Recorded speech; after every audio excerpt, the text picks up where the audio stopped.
Les sanctions draconiennes des États-Unis contre la Russie vont-elles finalement être appliquées?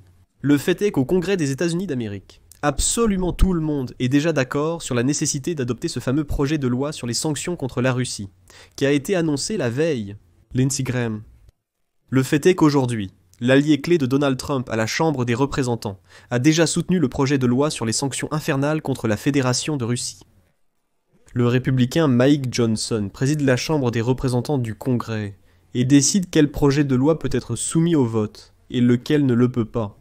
Et aujourd'hui, Mike Johnson a déclaré que le Sénat devrait voter sur le projet de loi concernant les sanctions contre la Russie. Là-bas, là où 500% sont envoyés contre tous les alliés de la Russie, envoyés contre tous les alliés de la Russie. Et après cela, il est prêt à soumettre ce projet de loi à la Chambre des représentants pour un vote. Le Congrès est déjà prêt à adopter entièrement ces sanctions. De plus, Lindsey Graham a affirmé aujourd'hui que la Russie ne souhaite pas la paix. Et le sénateur, auteur de ce même projet de loi sur les sanctions, a remercié aujourd'hui Dmitri Medvedev pour un rare moment d'honnêteté, où Medvedev admet que les négociations ne sont en fait pas nécessaires pour la paix. Elles ne sont nécessaires que comme un instrument de pression sur l'Ukraine, et la Russie a l'intention de continuer à se battre et n'attend rien des négociations. En même temps, des experts américains déclarent que Trump est simplement obligé d'agir, parce que Poutine n'a pas cédé lors des négociations à Istanbul. Désormais, le Congrès américain va faire pression sur la Maison-Blanche. De plus, les analystes notent que la guerre en Ukraine entre dans une phase dangereuse, et qu'un accord de paix semble absolument inatteignable dans un avenir proche. C'est pourquoi il faut exercer une pression maximale sur le Kremlin. Je suis Alexei Pesci, nous sommes le 3 juin. Parlons de tout dans l'ordre, mais avant de commencer, je vous demande de vous abonner à cette chaîne, de mettre un like et d'écrire votre commentaire. Abonnez-vous aussi à ma chaîne Telegram Peking News. Le lien est dans la description de cette vidéo. Alors, qu'en est-il des sanctions des États-Unis d'Amérique contre la Russie? Une percée, car au Congrès des États-Unis d'Amérique, le soutien à l'idée d'imposer de nouvelles sanctions sévères contre la Russie ne cesse de croître. Pour soutenir cette démarche, Mike Johnson, président de la Chambre des représentants du Congrès américain, qui avait bloqué l'octroi d'une nouvelle aide militaire il y a 1 an et demi, s'est enfin exprimé. Mais aujourd'hui, il s'est exprimé favorablement au sujet du projet de loi présenté au Sénat, c'est-à-dire à la Chambre haute du Congrès, par les sénateurs Lindsey Graham et Richard Blumenthal. Ce projet de loi prévoit un tarif de 500% sur l'importation de biens en provenance des pays qui achètent du pétrole et du gaz russe. Et cela concerne avant tout la Chine, la Turquie et l'Inde. Je rappelle que ce projet de loi a déjà été soutenu par la majorité absolue des membres du Sénat, et maintenant le président de la Chambre basse, c'est-à-dire la Chambre des représentants, s'est également exprimé favorablement à son sujet. Cela indique une forte probabilité d'adoption réussie du projet de loi par les 2 chambres du Congrès. Comme le déclare Mike Johnson, il y a de nombreux membres du Congrès qui souhaitent que nous imposions des sanctions encore plus strictes contre la Russie, et je soutiens cette idée.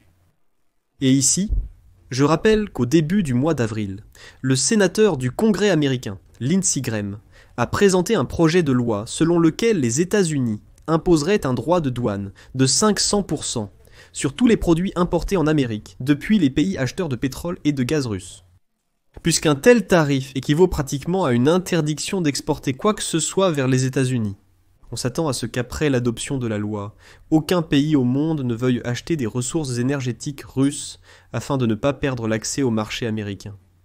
Si le projet de loi est effectivement adopté, ce sera le coup de sanction le plus puissant contre la Russie depuis le début de la guerre. Et ici, je noterai que, ces derniers jours, 2 auteurs de ce projet de loi, le sénateur Lindsey Graham, républicain, et le sénateur Blumenthal, démocrate, se sont rendus à Kiev et ont rencontré le président Volodymyr Zelensky. Après cela, les 2 ont déclaré que le Congrès américain commencerait à examiner ce projet de loi dès cette semaine. Et ici, beaucoup craignaient que, d'accord, au Sénat, il y ait 82 voix en faveur de ce projet de loi. C'est plus que suffisant pour même surmonter un éventuel veto du président Donald Trump. Mais tout le monde avait peur, d'accord. Le Sénat adopte ce projet de loi, mais la Chambre des représentants l'adoptera-t-elle? Où il y a tout de même une opposition plus ouverte à ces sanctions de la part de certains républicains? Et tout dépendait de la position de Mike Johnson, le président de la Chambre des représentants, qui pouvait même ne pas soumettre ce projet de loi au vote. Et aujourd'hui, Mike Johnson dit « Je suis prêt à le soumettre. Je soutiens cette idée, et il laisse entendre que le Sénat doit faire son travail, et nous le transmettre. Nous soumettrons cela au vote à la Chambre des représentants. » Le document doit ensuite être signé par Donald Trump, dont la décision sera déterminante. Et ici, Lindsey Graham a fait aujourd'hui une déclaration, comme pour pousser apparemment Trump à commencer à agir. Le fait est qu'aujourd'hui, le vice-secrétaire du Conseil de sécurité de la Fédération de Russie, Dmitri Medvedev, a reconnu que la Russie mène des négociations non pas pour la paix, mais pour la victoire dans la guerre. Il a souligné que c'est précisément le sens du mémorandum russe que nous avons discuté avec vous hier. Si vous n'avez pas vu cet épisode, rendez-vous sur ma chaîne et regardez absolument l'épisode sur les nouvelles conditions posées par la Russie. Et c'est à la déclaration de Medvedev qu'a réagi le sénateur américain républicain Lindsey Graham, l'un des auteurs du projet de loi sur les sanctions écrasantes contre la Russie. Et voici ce que Graham écrit sur le réseau social X. « Je félicite monsieur Medvedev pour ce rare moment d'honnêteté publié par la machine de propagande russe. Je vous suis reconnaissant d'avoir permis au monde de comprendre que Poutine et la Russie ne sont absolument pas intéressés par la paix. » C'est exactement ce dont nous parlions la veille. Ce mémorandum montre qu'ils n'ont absolument pas l'intention d'arrêter la guerre. Medvedev affirme aujourd'hui que ces négociations de paix ne les intéressent pas. C'est simplement un outil pour faire pression sur l'Ukraine et l'Occident, et pour prolonger la guerre. Et pendant ce temps, nous continuons à nous battre pour gagner cette guerre. Le mémorandum de Medvedev déclare clairement au monde entier que nous n'avons pas l'intention d'arrêter la guerre. Par conséquent, Donald Trump doit agir dans cette situation. Et ici, aujourd'hui, par exemple, il écrit que les négociations entre la Russie et l'Ukraine à Istanbul se sont terminées sans percée. Malgré l'accord sur l'échange de prisonniers, le Kremlin continue d'exiger la capitulation totale de l'Ukraine. En conséquence, Donald Trump doit agir. Et ainsi, comme il l'écrit, lors des négociations, la Russie a remis à la partie ukrainienne un nouveau mémorandum, avec des exigences strictes concernant le retrait des forces armées ukrainiennes des territoires occupés, y compris ceux que la Russie n'a jamais occupés.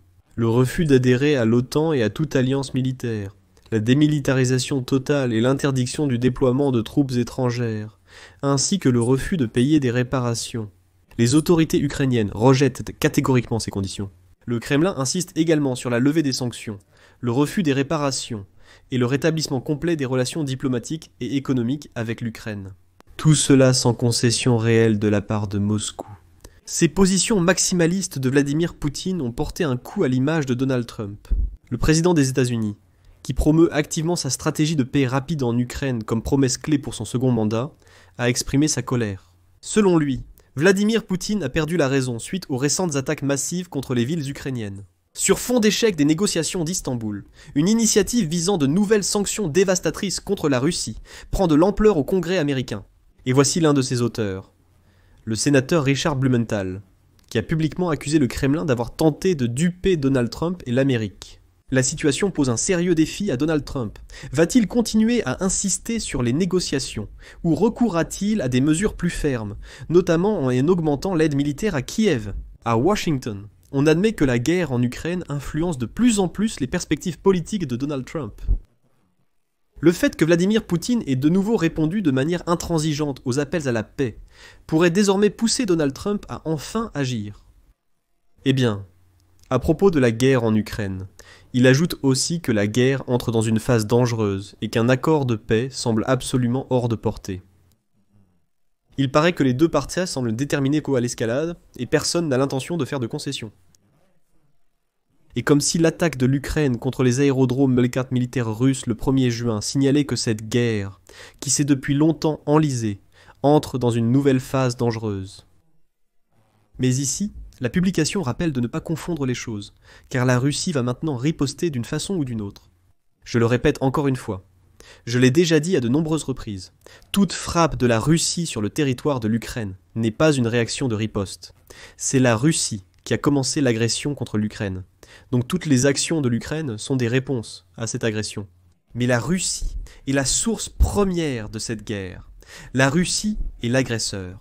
Et par conséquent, la Russie peut recevoir des réponses. mais elle-même ne répond à rien, car elle est la cause première, l'origine de cette guerre sanglante. Il faut clarifier cela. Et j'aimerais vraiment que Donald Trump le comprenne enfin. Si même le Congrès, dans son ensemble, les deux chambres, est prêt à voter pour les sanctions, il ne reste plus qu'à faire pression sur Donald Trump. Je mets donc ici des points de suspension. Comme d'habitude, écrivez votre avis et vos conclusions dans les commentaires, sous cette émission. Abonnez-vous à la chaîne, cliquez sur la cloche et n'oubliez pas de mettre un like.